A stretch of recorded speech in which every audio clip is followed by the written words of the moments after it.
The readings for Saturday, December 17th.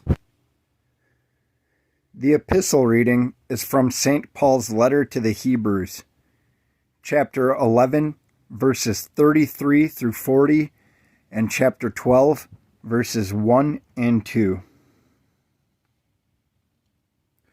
Who through faith subdued kingdoms, worked righteousness, obtained promises, stopped the mouths of lions, quenched the violence of fire, escaped the edge of the sword, out of the weakness were made strong, became valiant in battle, turned to flight the armies of the aliens. Women received their dead raised to life again.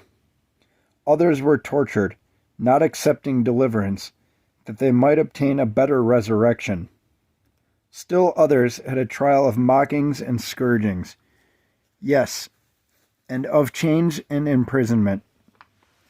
They were stoned, they were sawn in two, they were tempted, were slain with the sword. They wandered about in sheepskins and goatskins, being destitute, afflicted, tormented, of whom the world was not worthy. They wandered in the deserts and mountains, in dens and caves of the earth. And all these, having obtained a good testimony through faith, did not receive the promise, God having provided something better for us, that they should not be made perfect apart from us. Therefore, we also, since we are surrounded by so great a cloud of witnesses, let us lay aside every weight and the sin which so easily ensnares us, and let us run with endurance the race that is set before us, looking unto Jesus, the author and finisher of our faith, who for the joy that was set before him endured the cross, despising the shame, and has sat down at the right hand of the throne of God. All right, got some footnotes from the Orthodox Study Bible.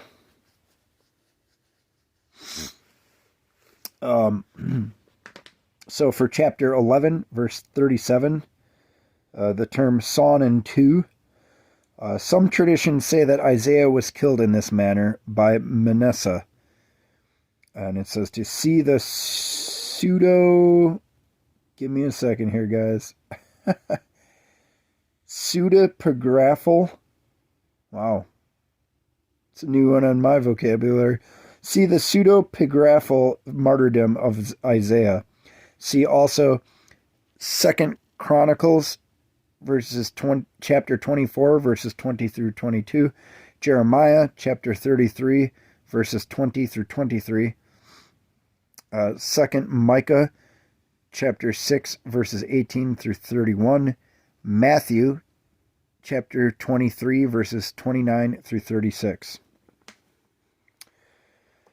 For verse 38 of this reading, for the term caves, it just says to see 2 Micah chapter 6, verse 11 and chapter 10, verse 6. For verse 40, it says to see chapter 9, verse 15. Christ's incarnation and all that he accomplished for us in the flesh redeems the Old Testament saints, who by faith participate in his resurrection and his kingdom.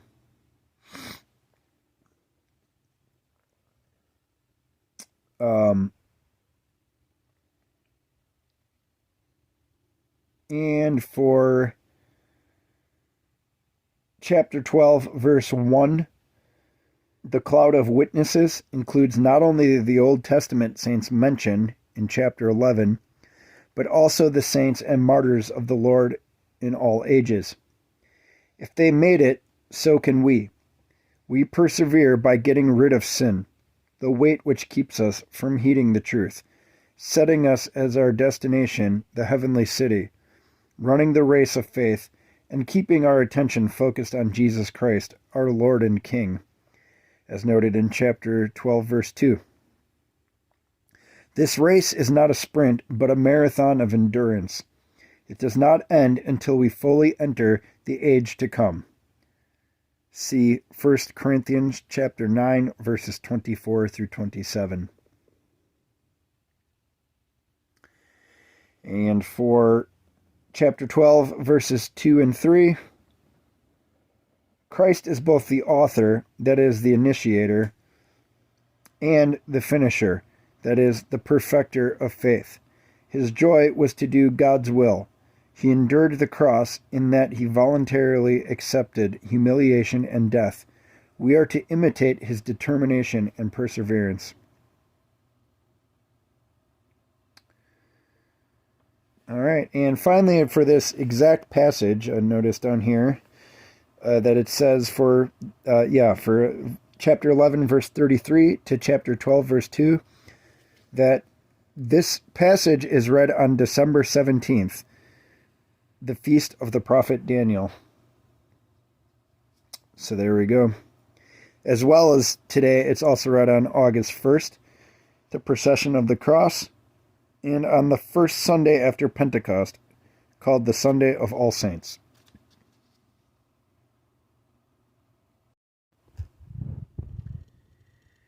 The Gospel reading is from the book of Luke, chapter 14, verses 1 through 11. Now it happened, as he went into the house of one of the rulers of the Pharisees to eat bread on the Sabbath, that they watched him closely. And behold, there was a certain man before him who had dropsy. And Jesus, answering, spoke to the lawyers and Pharisees, saying, Is it lawful to heal on the Sabbath? But they kept silent. And he took him and healed him, and let him go. Then he answered them, saying, Which of you, having a donkey or an ox that has fallen into a pit, will not immediately pull him out on the Sabbath day? And they could not answer him regarding these things.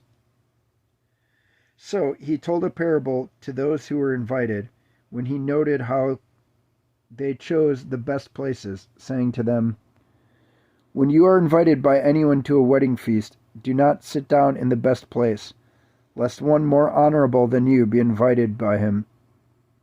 And he who invited you and him come and say to you, Give place to this man. And then you begin with shame to take the lowest place. But when you are invited, go and sit down in the lowest place, so that when he who invited you comes, he may say to you, Friend, go up higher. Then you will have glory in the presence of those who sit at the table with you. For whoever exalts himself will be humbled, and whoever humbles himself will be exalted. All right. Some footnotes from the Orthodox Study Bible.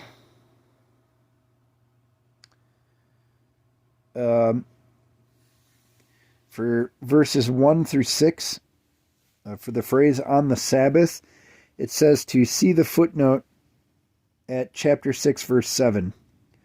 Jesus' illustration builds on his own words in chapter 13, verse 5. And for verses 7 through 17, so a few verses past what we read today, feel free to read the rest of it in your own apps or Bibles to get the full context here. But it mentions that these parables are directed towards guests in verses 7 through 11 and hosts, verses 12 through 14. In imitation of Christ, the perfect humility is expected of guests, and boundless charity is demanded of hosts. See James chapter 4, verse 6.